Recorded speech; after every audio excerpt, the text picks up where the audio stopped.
नमस्कार। जीएस मस्ती में स्वागत है।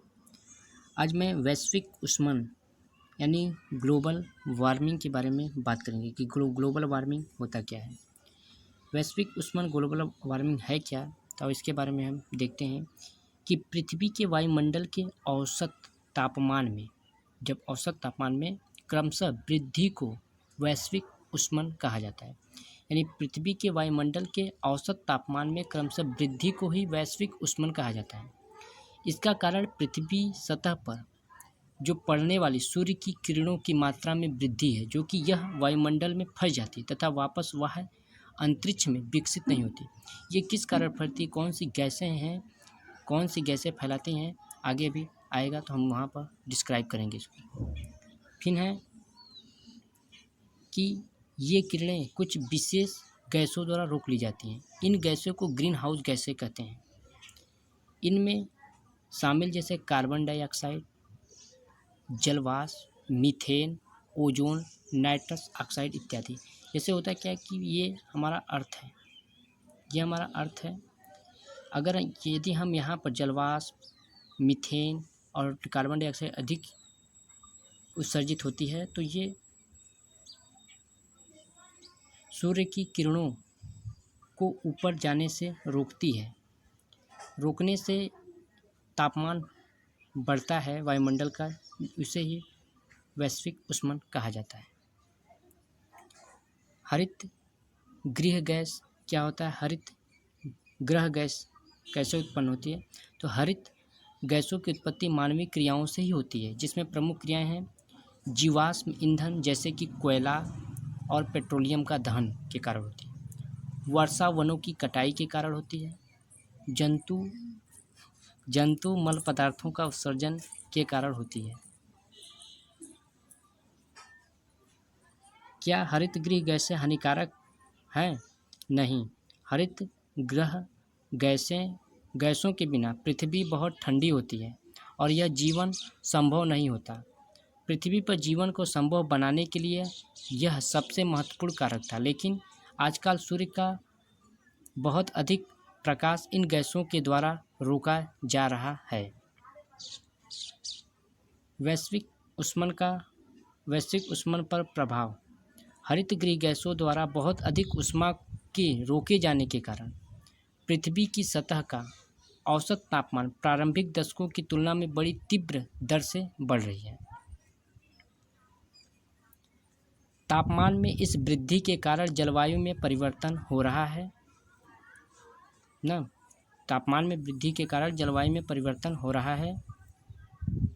जैसा कि हम जानते हैं कि पृथ्वी का 75% भाग जल से घिरा है। यह जल गर्म होने के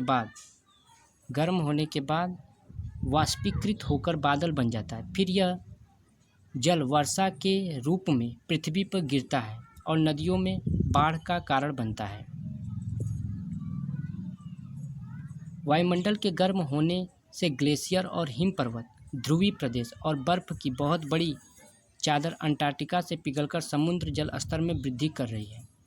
तापमान में परिवर्तन से पवनों का व्यवहार भी परिवर्तित हो रहा है और संपूर्ण विश्व में वर्षा और बर्फबारी तथा एशिया में मानसून लाने वाली पवनें अब अप्रत्याशित मौसम बदलाव की ओर अग्रसर है। इसलिए वैज्ञानिकों ने अब मात्र वैश्विक ऊष्मन पर ध्यान देने के स्थान पर जलवायु परिवर्तन जैसे बड़े मुद्दे पर ध्यान केंद्रित कर रहे हैं।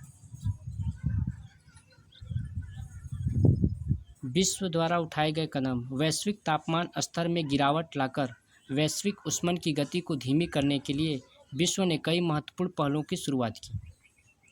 कौन कौन से? पहला, जलवायु परिवर्तन पर संयुक्त राष्ट्र फ्रेमवर्क सम्मेलन UNFCCC पर्यावरण पर एक अंतर्राष्ट्रीय समझौता है जिसे 9 मई 1992 को पेरिस में स्वीकार किया गया था और रियो डी जनेरियो में 3 से 14 जून 1992 के बीच के हस्ताक्षर के लिए पेश किया गया था। दूसरा है पेरिस समझौता। पेरिस समझौता हरित गृह गैसों के उत्सर्जन को कम करने, सहनशीलता बढ़ाने और वित्तीय सहायता प्रदान करने के लिए एक जलवायु परिवर्तन पर संयुक्त राष्ट्र फ्रेमवर्क सम्मेलन समझौता है।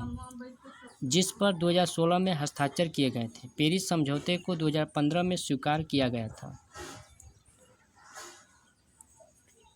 जिसमें वैश्विक तापमान में 1.5 डिग्री सेल्सियस की कमी रखने का लक्ष्य रखा गया था, जिसे सभी देश वर्ष 2020 में राष्ट्रीय प्रतिबद्ध योगदान के माध्यम से उत्सर्जन घटाने में अपना योगदान देंगे।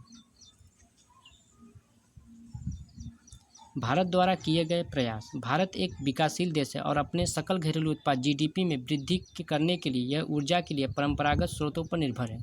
भारत वैश्विक उष्मन के कारण दुनिया के सामने आ रहे संकट से पूरी तरह परिचित और इसलिए उसने इस दिशा में कई कदम उठाए। तो कौन कौन कदम उठाए हैं? ऊर्जा क्षेत्र में किए गए प्रयास। ऊर्जा क्षेत्र में प्रयासों का उद्देश्य ऊर्जा दक्षता में सुधार कर और साफ ऊर्जा स्रोतों को अपनाकर हरित गृह गैसों के उत्सर्जन को कम करना। अंतर्राष्ट्रीय सौर संधि।